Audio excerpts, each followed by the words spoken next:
Alex stared at the half-empty canvases scattered across his dimly lit apartment, the shadows stretching long into the evening as a heavy silence settled over the room.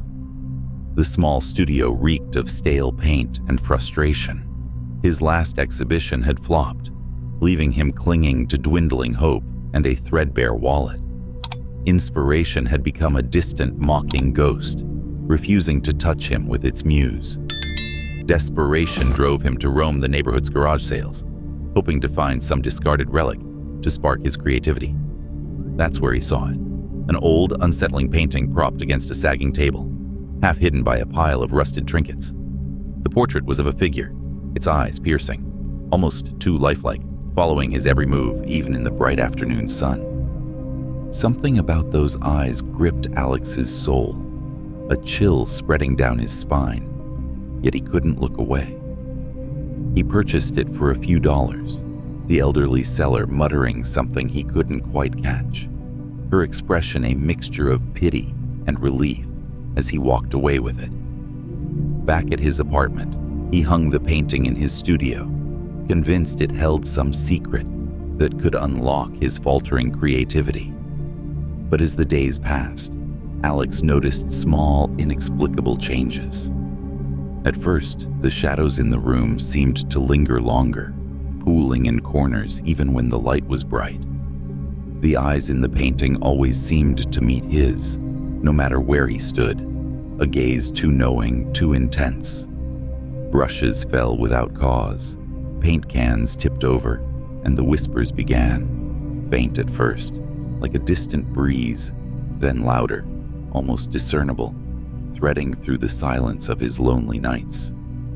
Alex told himself it was exhaustion, a trick of the mind, but the tension in the room grew thick, oppressive. His friend Mia visited one afternoon, immediately recoiling from the painting, a visible shiver running through her. "Get rid of it, Alex," she warned, her voice tight with unease, but he laughed it off. How could he discard what might be his last shot at greatness?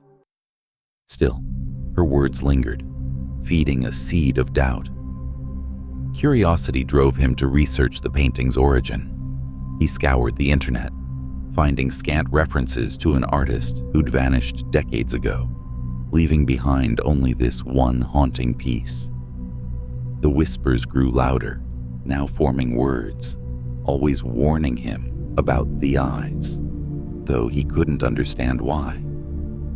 The figure in the painting seemed to shift subtly each day, its expression growing darker, the eyes more intense. Nightmares began to plague him, vivid and suffocating, dreams where he wandered a cavernous gallery filled with paintings, all of them watching him, judging. He'd wake, heart pounding, the whispers still echoing in his ears. His work suffered. His new paintings were dark, grotesque, filled with screaming faces and twisted forms. Mia returned, finding him hollow-eyed and frantic. "Destroy it," she begged, but he couldn't. The painting had become an obsession, a parasite burrowing into his mind. He started seeing the figure in reflections, in the shadows of his room, the line between reality and hallucination, blurring dangerously. One night, he woke to find the painting no longer on the wall.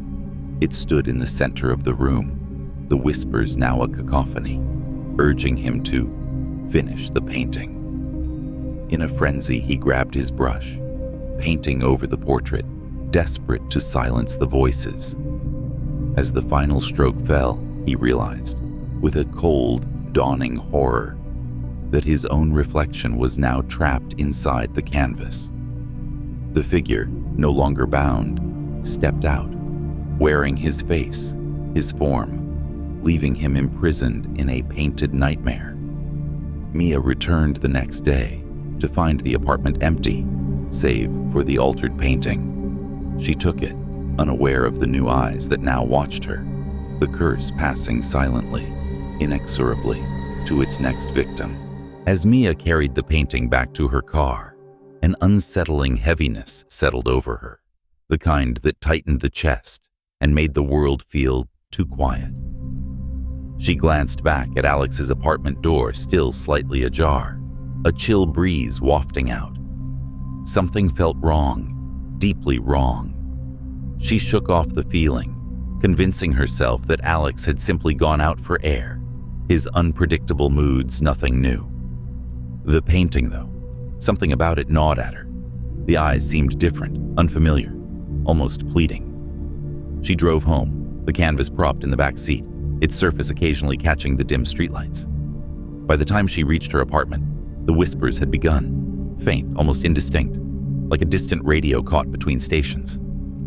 At first, she thought it was her imagination, the remnants of the strange atmosphere lingering from Alex's place. But as she hung the painting in her living room, the whispers grew clearer, threading through the silence like a needle. She couldn't make out the words, but the tone was unmistakable. Desperate, warning, a quiet urgency that sent shivers down her spine. Days passed, and Mia's unease grew. She found herself drawn to the painting, standing before it for hours, losing track of time. The figure's eyes seemed to shift, following her with a haunting, almost sorrowful gaze.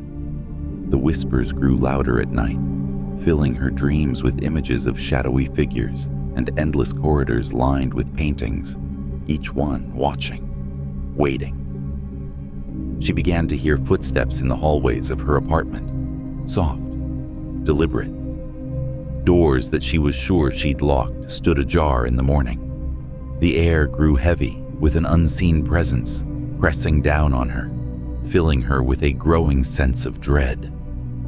She tried to call Alex, but his phone went straight to voicemail. The painting had begun to change, subtle at first, the figure's expression darkening, the eyes growing more intense, almost accusing. Then, more pronounced. One evening, she noticed the faint outline of a face emerging in the background, a face she knew. Alex. His eyes wide with terror, mouth open in a silent scream. Panic set in.